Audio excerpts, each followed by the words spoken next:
Hello, everybody. We are on chapter 6 of the Bad Beginning. Remember, the last chapter, they went to go see Mr. Poe at the bank to tell him that Count Olaf was a terrible person. So chapter 6, and this is the picture on the cover. I always thought those looked really good to eat. The next morning, when the children stumbled sleepily from their bedroom into the kitchen, rather than a note from Count Olaf, they found Count Olaf himself. "Good morning, orphans," he said. "I have your oatmeal all ready in bowls for you." The children took seats at the kitchen table and stared nervously into their oatmeal. If you knew Count Olaf and he suddenly served you a meal, wouldn't you be afraid there was something terrible in it, like poison or glass? But instead, Violet, Klaus, and Sunny found the fresh raspberries had been sprinkled on top of each of their portions. The Baudelaire orphans hadn't had raspberries since their parents died, although they were extremely fond of them. "Thank you," Klaus said carefully, picking up one of the raspberries and examining it. Perhaps there were poisonous berries that just looked like delicious ones. Count Olaf, seeing how suspiciously Klaus was looking at the berries, smiled and plucked a berry out of Sunny's bowl. Looking at each of the three youngsters, he popped it into his mouth and ate it. "Aren't raspberries delicious?" he asked. "They were my favorite berries when I was your age." Violet tried to picture Count Olaf as a youngster, but couldn't. His shiny eyes, bony hands, and shadowy smile all seemed to be things only adults possess. Despite her fear of him, however, she took her spoon in her right hand and began to eat her oatmeal. Count Olaf had eaten some, so it probably wasn't poisonous, and anyway, she was very hungry. Klaus began to eat too, as did Sunny, who got oatmeal and raspberries all over her face. "I received a phone call yesterday," Count Olaf said, "from Mr. Poe. He told me you children had been to see him." The children exchanged glances. They had hoped their visit would be taken in confidence, a phrase which here means kept a secret between Mr. Poe and themselves and not blabbed to Count Olaf.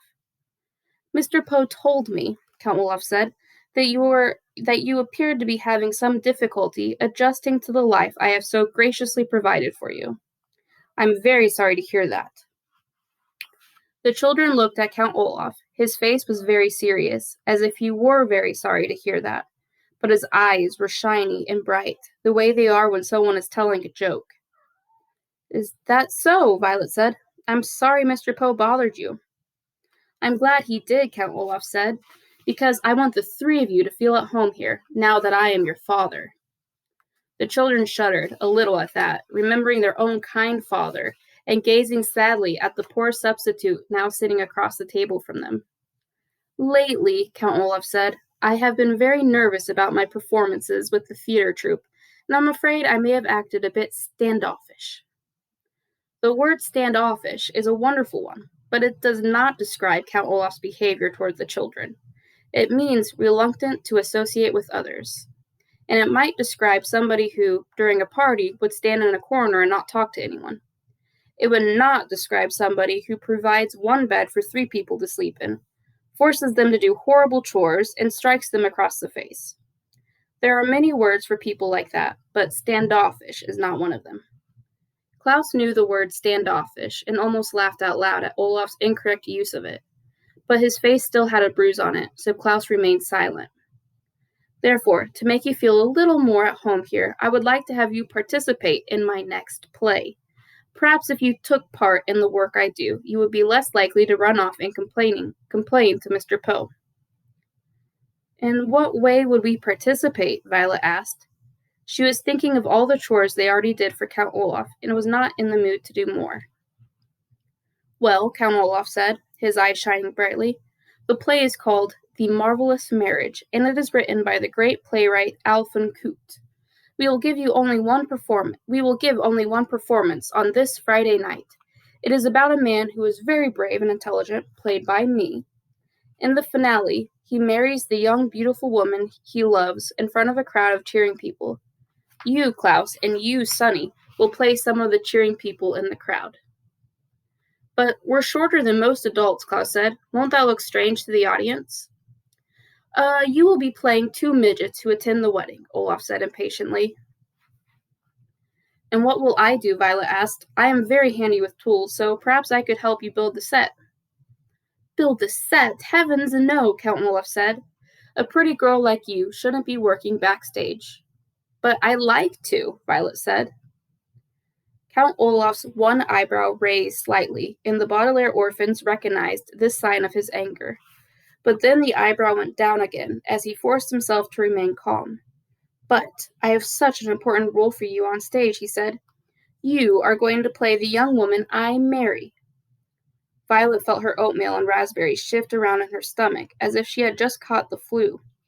It was bad enough having Count Olaf acting in loco parentis and announcing himself as their father, but to consider this man her husband, even for the purposes of a play, was even more dreadful. It is a very important role, he continued, his mouth curling up into an unconvincing smile, although you have no lines other than I do, which you will say when Justice Strauss asks you if you will have me. Justice Strauss, Violet said. What does she have to do with it? She has agreed to play the part of the judge, Count Olaf said. Behind him, one of the eyes painted on the kitchen walls closely watched over each of the Baudelaire children. I asked Justice Strauss to participate because I wanted to be neighborly as well as fatherly. Count Olaf, Violet said, and then stopped herself. She wanted to argue her way out of playing his bride, but she didn't want to make him angry. Father, she said, I'm not sure I'm talented enough to perform professionally. I would hate to disgrace your good name and the name of Alphonse Coute. Plus, I'll be very busy in the next few weeks working on my inventions. And learning how to prepare roast beef, she added quickly, remembering how he had behaved about dinner. Count Olaf reached out one of his spidery hands and stroked Violet's chin, looking deep into her eyes. You will, he said, participate in this theatrical performance. I would prefer it if you would participate voluntarily, but, as I believe Mr. Poe explained to you, I can order you to participate and you must obey. Olaf's sharp and dirty fingernails gently scratched on Violet's chin, and she shivered. The room was very, very quiet as Olaf finally let go and stood up and left without a word. The Baudelaire children listened to his heavy footsteps go up the stairs to the tower they were forbidden to enter. Well, Klaus said hesitantly, I guess it won't hurt to be in the play. It seems to be very important to him, and we want to keep on his good side. But he must be up to something, Violet said. You don't think those berries were poisoned, do you? Klaus asked worriedly. No, Violet said. Olaf is after the fortune we will inherit. Killing us would do him no good. What good does it do him to have us in his stupid play? I don't know, Violet admitted miserably. She stood up and started washing out the oatmeal bowls. I wish we knew something more about inheritance law, Klaus said. I'll bet Count Olaf has cooked up some plan to get our money, but I don't know what it could be. I guess we could ask Mr. Poe about it, Violet said doubtfully, as Klaus stood beside her and dried the dishes. He knows all those Latin legal phrases. But Mr. Poe will probably call Count Olaf again, and then he'd know we were on to him, Klaus pointed out. Maybe we should try to talk to Justice Strauss. She's a judge, so she must know all about the law. But she's Count Olaf's neighbor, Violet replied, and he might tell him that we asked. Klaus took his glasses off, which he often did when he was thinking hard. How could we find out about the law without Olaf's knowledge? Book, Sonny shouted suddenly. She probably meant something like, would somebody please wipe my face?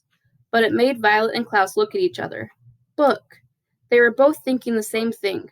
Surely Justice Strauss would have a book on inheritance law. Inheritance means, when your parents give you money when they die. Count Olaf didn't leave us any chores to do, Violet said, so I suppose we are free to visit Justice Strauss and her library. Klaus smiled. Yes, indeed, he said. And today I don't think I'll choose a book on wolves. Nor I, Violet said, on mechanical engineering. I think I'd like to read about inheritance law. Well, let's go, Klaus said. Justice Strauss said we could come over soon, and we don't want to be standoffish. At the mention of the word that Count Olaf had used so ridiculously, the Baudelaire's orphans all laughed, even Sonny, who of course did not have a very big vocabulary. Swiftly, they put away the clean oatmeal bowls in the kitchen cupboards. which watched them with painted eyes.